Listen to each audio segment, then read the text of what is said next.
Well, good afternoon and welcome to this quick update on the JobKeeper payment scheme, which has been extended from 28th September 2020 to 28th of March 21. These new rules have been legislated and effective now. I'd just like to provide a brief overview today. I don't propose to go into much detail in this short presentation. And if you have any questions in relation to that, please submit them through here or email me direct after the conclusion of this webinar.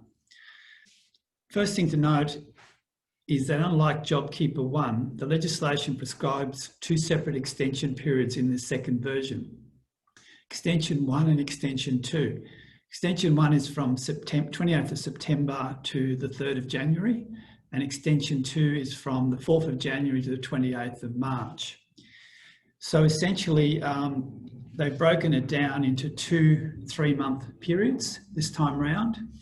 And there are also going to be two payment tiers and different payment rates under each of those extensions, under those tiers, sorry.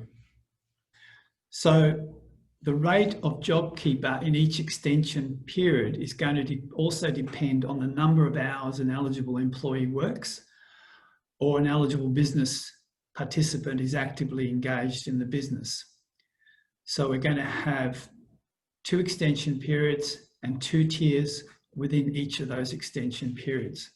So the first tier, Tier 1, applies, and this affects the payment, applies to eligible employees who worked up to 80 hours or more in the 4 weeks of pay between either 1 March 2020 or 1 July 2020, and are eligible business participants who are actively engaged in the business for 80 hours or more in February and provided a declaration to that effect. So there's a number of hours required here to meet the tier 1, a number of hours work to meet a Tier 1 payment. And under Tier 1, under Extension Period 1, which is the first 3 months, the payment is $1,200 a fortnight. And under Tier 1, Extension Period 2, which is the second 3-month period, it's $1,000 per fortnight. So if this criteria is met, these are the payments. So we're now down from, the $1,500 down to $1,200 and eventually $1,000.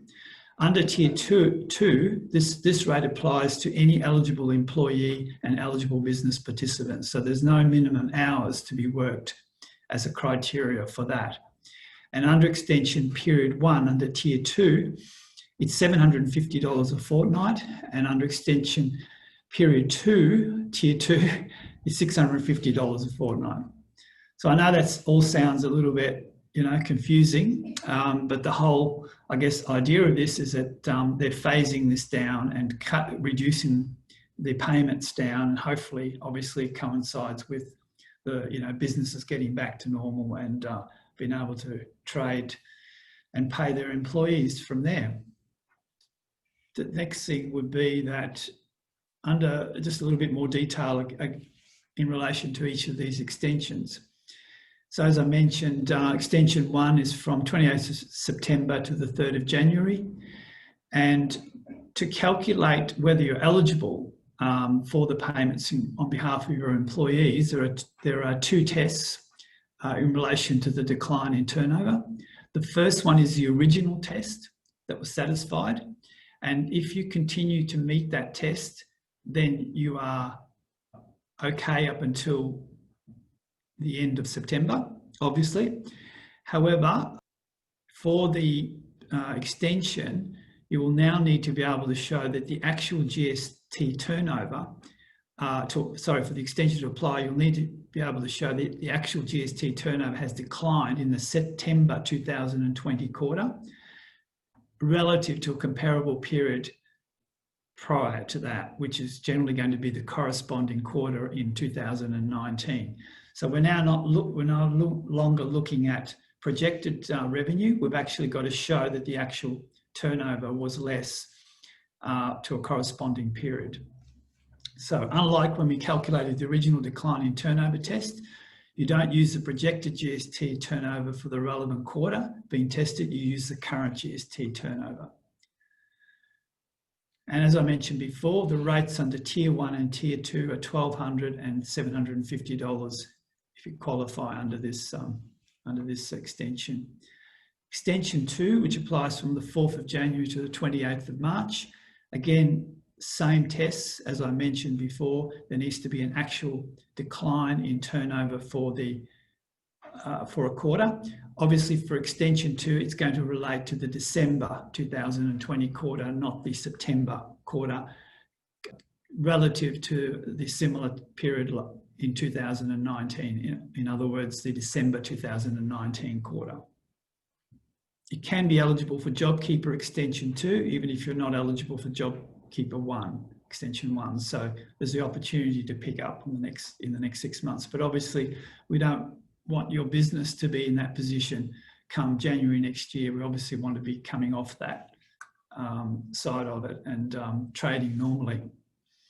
The rate of the turnover decline to qualify, it's got to be at least 30% lower for businesses with aggregate turnover of less than $1 billion. That's the same test as we had before, and 15% lower for registered charities. What employees are eligible? Employees' eligibility for the JobKeeper can now be assessed from 1 July 2020 rather than 1 March, so they've opened that up a little bit more. Employees can now be nominated by new employers if their employment has changed since the JobKeeper payment began, and you couldn't do that before. And they can still only be nominated by one employer at any given time, of course. Now, there's been some things that had to be done by the end of August to get this in place. In other words, to nominate new employees. So I really won't go into that, but that had to be done by the 31st of August to be able to nominate employees from the 1st of July. There has been a change in relation to long-term casual employees.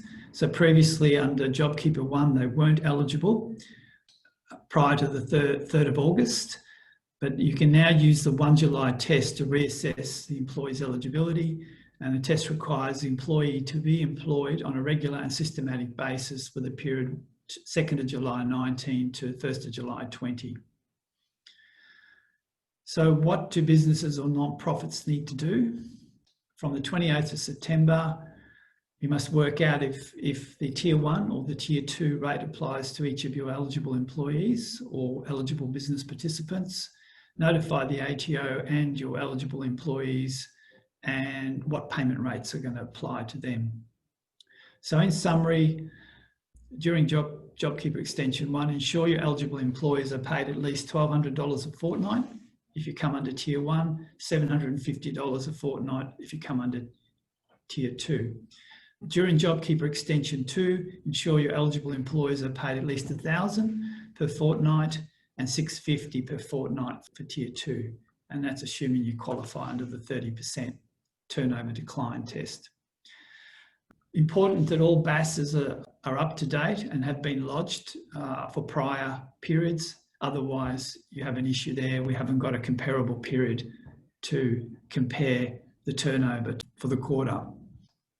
There are alternative tests, as there were in JobKeeper 1, for determining the decline in turnover. I won't go into that, but it's not hard and fast that the 30% rule applies as prescribed.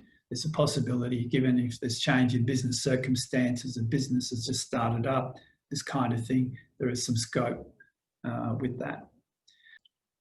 I think what hasn't changed compared to JobKeeper 1 is that to claim the fortnightly payments in either Extension 1 or 2, you don't have to re-enroll for the JobKeeper extension if you're already enrolled. You don't need to reassess employee eligibility or ask employees to agree to be nominated by you as their employer. You only need to be able to add eligible employees under the criteria I mentioned before. You don't need to meet any further requirements if you're claiming for an eligible business participant. So I guess that's kind of a very quick rundown of the scheme. It will remain open to new participants, provided they meet the eligibility requirements. As I mentioned before, they could be eligible under Extension 2 if they're not eligible under Extension 1. And, you know, these new amended rules and payment rates apply. So thank you for your attendance. As mentioned at the start, feel free to email me any questions you have or any aspects of the JobKeeper extension. Thank you.